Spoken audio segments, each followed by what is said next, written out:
Played you that clip, which I'll leave out. And this is, in a way, this is to me a really important statistic, which is that in 2007, the daily volume of foreign currency transactions was $3.2 trillion, and the daily volume of foreign trade was only $38 billion, which is tiny by comparison. This is a statistic in Roderick, which is worth thinking about. So this is financial globalization then.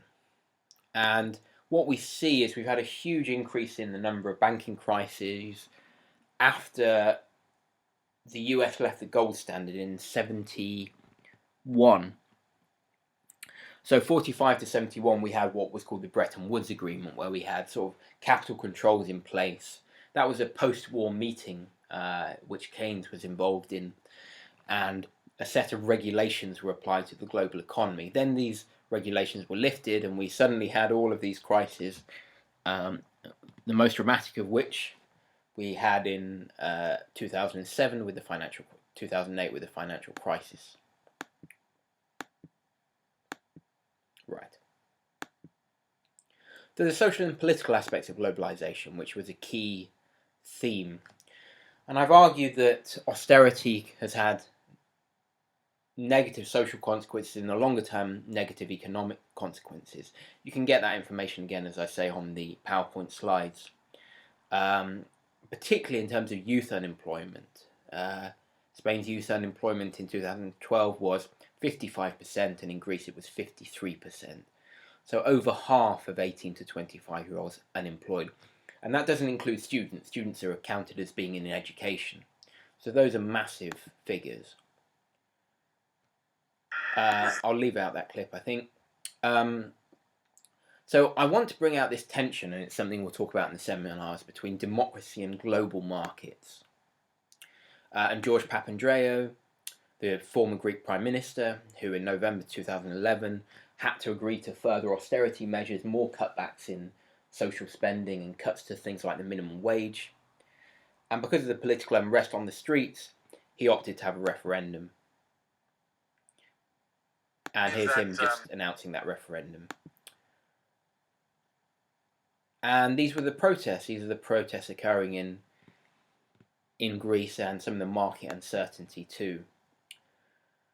So, I'll play you a quick clip from James Medway being interviewed now and talking about what happened after Papandreou called this referendum.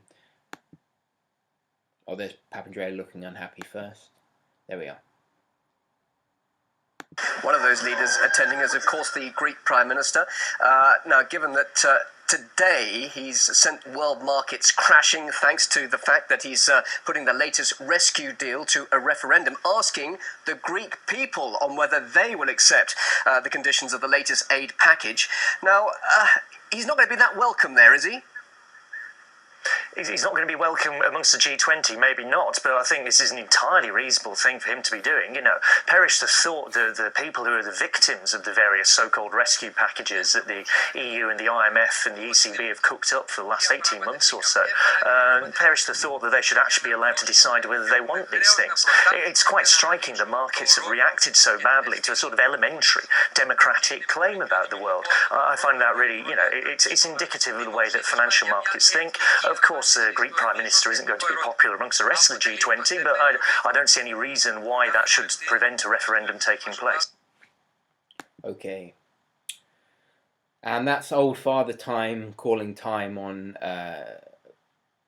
Mr. Papandreou, who was forced to resign a few days later, simply because the markets panicked and lots of people tried to move their money out of Greece because they were worried about that vote in the referendum, and the plans to have a referendum were abandoned.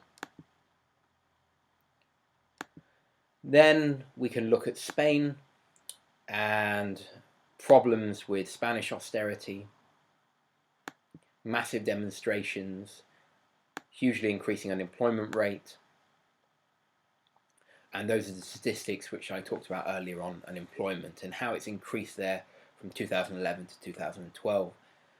Okay, so now I'll play you a clip of a left-wing leader, which I think who makes a speech, and this gives you a sense of the context and the sense of political protest in some parts of Spain. And this is the mayor of Andalusia. Here's a clip. Employment nationwide stands at 25%. The jobless rate in southern Spain's Andalusia has climbed to 34%. Half of the country's population under 25 years of age are without work. In reaction to the dire economic situation, Mayor Sanchez Gordillo has gained international attention by encouraging actions like this. The raiding of supermarkets of basic food staples for the poor. On numerous occasions, the police have intervened. In some cases, the crackdown is violent. So something that the mayor has been advocating for is to stage sit-ins inside of banks. As this march makes its way down the main avenue here in Cadiz, you can see the police leave the march to come and man the banks, in fear that the protesters will come and sabotage the banks and stage a sit-in. It's a crisis Sanchez Gordillo says was caused by the world's financial institutions, not the Spanish people. Que los recortes se están haciendo sobre la espalda de los trabajadores que nos van a rescatar pronto. Y yo digo que no nos van a rescatar, que nos van a secuestrar, que han secuestrado la soberanía de este pueblo, su dignidad, su capacidad de decidir, que aquí no hay mercado libre, que lo que hay un oligopolio financiero, una tiranía, una dictadura. Se quedaron o se quisieron quedar con el dedo que señala la luna, y nosotros señalamos la otra cara de la luna, la otra cara de la crisis, que tiene nombre y apellido, carnet de identidad, que no tiene casa, que no tiene trabajo, que no tiene fusil de desempleo, que no tiene dónde caerse vivo y dónde caerse muerto. Y estamos en el siglo XXI, estamos en Europa, estamos en Andalucía. ¡Basta, basta, basta, basta y basta! So strong stuff, and that gives you an idea of some of the political conflicts that are rising with austerity, particularly in southern Europe. So, this is Danny Roderick. I'm only going to talk about this briefly. I went through it in the lecture. But he says, well, we've got a kind of trilemma here. We can only have three. We've got three things, and we can only have two of them. We've got global markets, national self-determination, and democratic politics. But we could only have two of those. And if we have global markets and national government, then we have a sort of straitjacket, like in Greece, where people are forced into austerity, or where you have unelected prime ministers like you did in Italy for a long time with Mario Monti.